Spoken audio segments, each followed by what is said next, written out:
already. Got a little update of what I'm doing to my layout here. What we have here is double pole, center off toggle switch, and a bridge rectifier.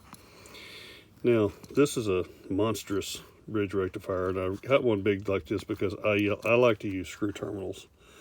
And what you do with this is you run AC power from here into here and then out from here. And if you can see the plus and the minus there, it comes out as DC power. And I wanted this because I could run locomotives on either AC or DC using the toggle switch here. And basically what you do is these two wires just go to your track or your block or whatever you're powering here, and your AC power comes into one side here and also runs up to these two wires here. So you have two wires going to here and then two off of here coming to here. This side basically just runs from the DC from the top to this side.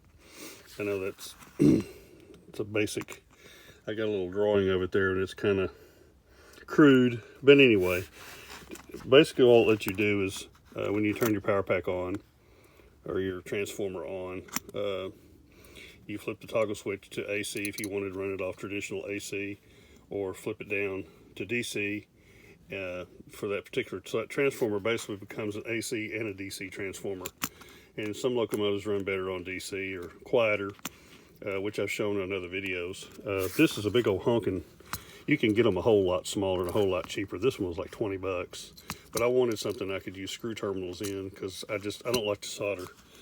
Even though I got a brand new soldering gun, it's just, at this point in my life, is very frustrating. So anyway, and you take this, and this is a deep, this is the way I'm doing it. And this sits down inside there. You can get it to fit at the bottom, and then you put the toggle switch, up here, and I use just a regular old faceplate with this one's got I think it's a 3/8 hole there. I think it's made for cable or something. And, put that on top, and you can flip your toggle switch back and forth, which is what I've got right here already mounted. And so when this is in the up position, I haven't labeled it yet.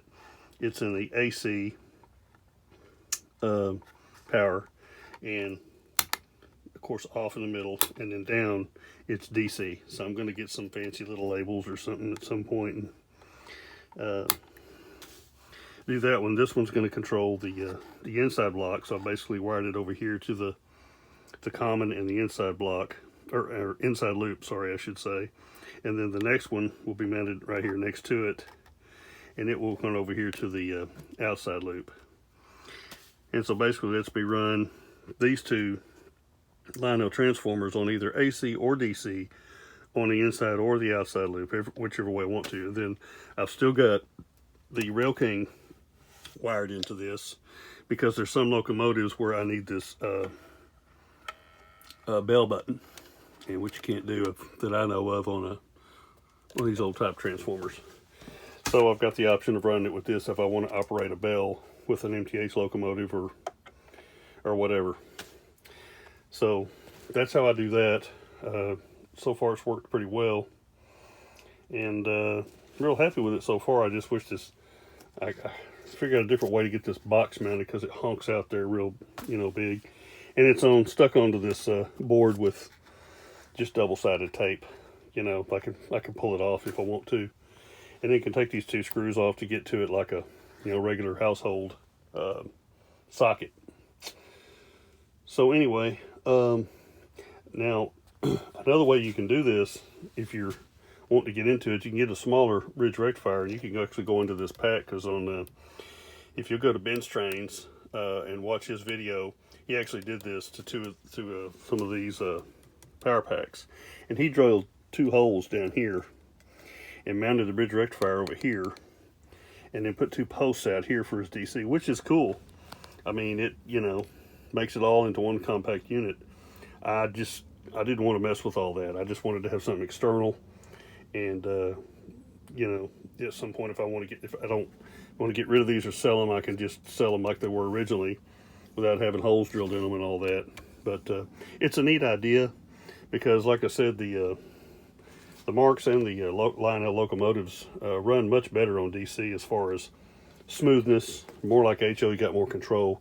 You just can't control the, you know, this is kind of useless when you're running DC. I mean, you can reverse the power, you know, obviously, but the whistles won't work because the way the DC works for the Lionels, that's what charges the whistles, the way I understand it, and it causes the whistles to work, gives it a little burst of DC power. So if you've already got it on DC power, it's obviously not going to work. But it's an option if you just want to run your locomotives smoother and quieter, you know, get a little more switching performance out of them and things like that. You use, you know, flip it over here down, which is what I've got to DC, and you're good to go. So anyway, if you got any questions about that, I'm not an electrical genius by any means. Obviously, my wire leaves something to be desired. I just do what works for me. And I've still got down here, I can actually turn one of the yard switch tracks off. And this is powered through whichever power pack is running the yard. So I can't flip this to either power pack. But if you're on the inside loop, you can turn it on and off. And that gives me the option to turn all my line chief engines off or whatever without sitting there listening to them just idle. And then this one is for the Z500. If I can actually run it on the in loop, or I can run it on the out loop, you know. So I've left myself all these options. Basically could run these two power packs in loop, out loop. This one can run any. So that's the way I got mine, even though I'm going to put some new plates on here. I just kind of was in a hurry and wrote that on there, but it would look better with some kind of fancy, you know, label tape or something. But anyway, this works for the moment. And anyway, that's all for now.